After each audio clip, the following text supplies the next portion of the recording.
All right, first thing we're gonna do is we're gonna take our herb. Okay, and we are gonna put it, you can put it in a spice grinder. I prefer a mortar and pestle. You can weigh out how much you want, or just put out in how much you think you're gonna need. Okay, then we're gonna kind of crush it up a little bit.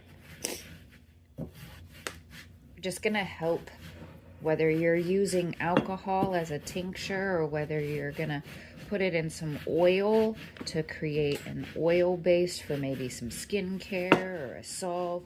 You really want to make sure that we're breaking it up and helping those constitutes to really be able to get in there and get out all of those medicinal properties that we possibly can. So this is just helping it along, especially when you get to things that are a little bit harder to break down, like barks. Even harder to break down is going to be roots. Now you don't have to break it down into a powder. So now I have this jar which I have cleaned and sanitized. Okay, so I'm just going to stick my herbs right in there. Now I know most people probably have a better way to make sure that it all gets in there. This is obviously going to drop some on the counter, which also has been cleaned and sanitized. So I can just take it right up off the counter and not worry about whether or not I'm going to be getting in some other type of bacteria or even some other type of herb that may be on my counter from a different tincture.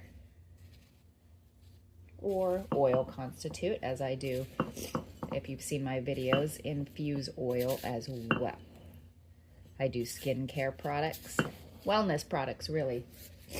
It's not skincare just to make sure you look pretty. It's to make sure that your skin is actually healthy. All right. So we don't need to weigh out the alcohol content, but we do need to make sure that the alcohol content is the correct proof for what you are making. Some things need a stronger proof. This is 120.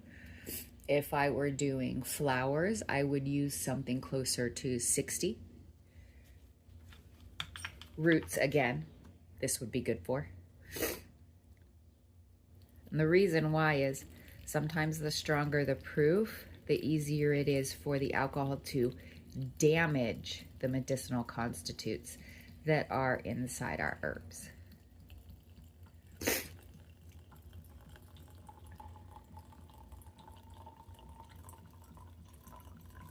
All right, so we want to pour enough in there so that we have about an inch over what the herbs would be if they were just sitting on the bottom, okay? Now, you are going to be checking these herbs because they do have to sit in here for 4 to 6 weeks before you can use them. So we'll be checking it, and it may absorb some of the alcohol and make it more solidified, and in that case you would turn around and you would put a little bit more alcohol in, and that's fine. Oh, one step I forgot is we want to make sure that we are putting something over the top of the jar in between the lid so that it catches any particles or anything that may have gotten in there. All right, so you can use parchment paper, wax paper, coffee filters if you don't have anything else around, which is what I happen to be using here. All right, then you definitely want to label it. What did you put it in? What is the proof of alcohol that you put it in?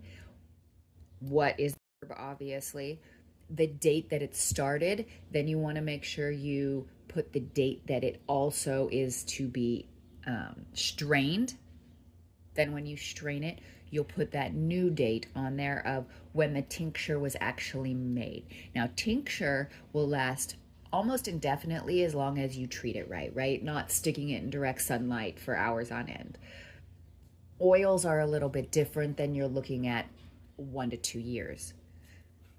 All right, so have fun with the different types of tinctures and oils that you can create and the different type of medicinal properties that you can get out of them, and watch to see how many of your medicines or your aspirins, your painkillers that you're able to remove from your medicine cabinet when you switch to an herbal lifestyle. Thank you for watching.